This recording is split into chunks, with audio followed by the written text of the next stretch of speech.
Welcome back to Ask the Trade Pros, a show where a couple trade guys talk about trade stuff. We're here to answer all your questions about your HVAC, electrical, plumbing, and other home systems so you can keep your home running smoothly.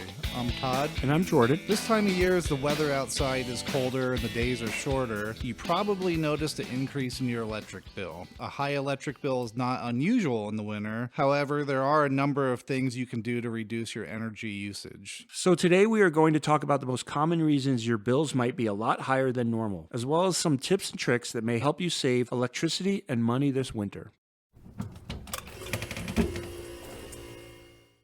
Well, I guess a few of the reasons that the bill is higher is increased demand. You got fuel costs, have generation capacity. Where do we want to start with this, Jordan? Well, I always have people, if their bills are higher than they remember them, I always have them start with the bill itself. So they're going to take the bill and look at the bill, whether it be electricity or gas. One of the main things you want to look at is the therms or the units of energy used rather than the price. As we know, prices are always going up, whether it's our utility companies or stores, anybody's raising our prices. So just because your bill is higher doesn't mean you're doing anything different. It could just mean that they raised the prices. So the first thing you're going to want to do is take that bill you have, the invoice, whatever they give you, and on almost any utility, they're going to show you year-on-year usage. So let's look at, say, how this January is versus last January in terms of units of energy used, whether that be electricity or gas, because that can make a difference. If you haven't used any more units of energy, then it's obviously just a raised bill from the utility.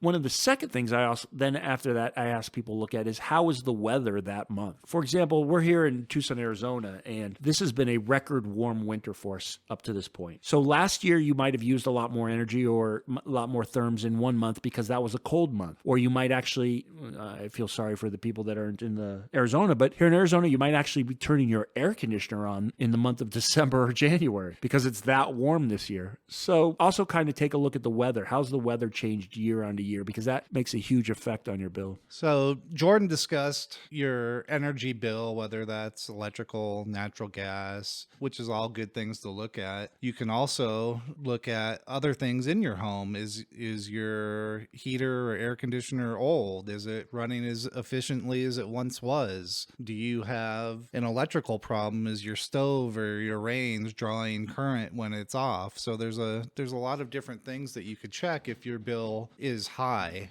So how would I check some of those things, Todd? So we do this all day long, but if I was the average consumer, what would I do to check some of those items? Well, like you said, Jordan, I would start with the bill and see what the usage is. So if your usage is considerably higher, depending if it's electric or gas, etc. If it was electric, I would start by reading the meter. So read the meter. Meters are different. So you used to be a dial that you could just look at and watch it spin to check usage. But now you can do a load test on the panel to see what each appliance is using while running and then compare it to the data plate on that device. On your range, they all come with the rated amperage and usage. You're just like your HVAC unit. You're going to know if your compressor is running longer, if it's pulling higher amperage than it should due to age or before it dies and on its last leg. There's a lot of ways to check to see electrical wise where your usage is. And you could do the same for natural gas too. Check the firing rate, how many BTUs you're using. So we've started to see that a lot, actually. We do install them. We have other people that install them. Customers sometimes provide it. There's a couple of devices that we may have mentioned in our smart home episode that you can plug in that will do that for you, right, Todd? If you don't want to call your local trusted trade pro and want to try to figure it out yourself, they do have devices that you could buy that you could plug into any receptacle and then plug your appliance into that, and it will tell you what your voltage is, how many amps, and how many kilowatts an hour it's using. Now, you would need to know what the appliance is rated at and what the usage is rated at, but that's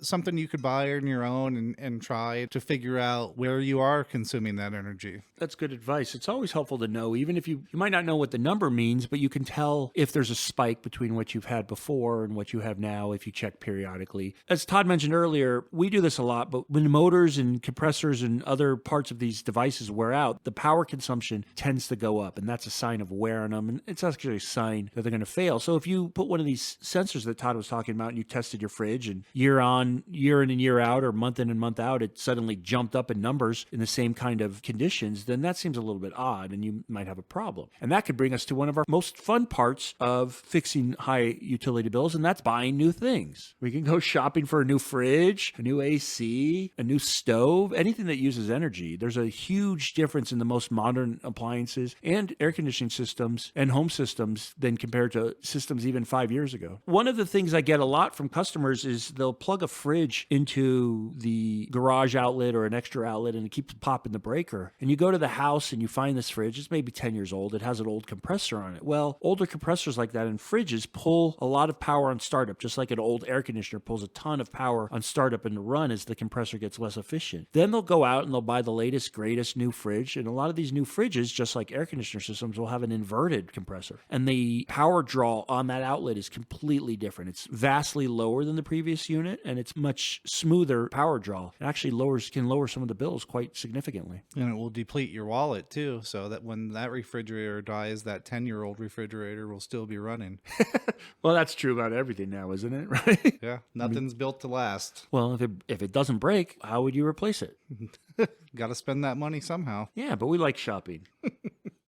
Choosing the right electrical usage monitoring device depends on your needs and what appliances you're looking to track, or what systems in your home you're looking to determine that energy consumption on. Each option offers varying degrees of functionality and convenience, so consider factors such as ease of use, data detail, and integration with your existing smart home systems when selecting the device that's best for you. So if you tried to do this on your own, but you feel like you need an expert to help talk you through this, call your trusted trade pro and they'd be happy to help. Thanks for listening. Be sure to subscribe.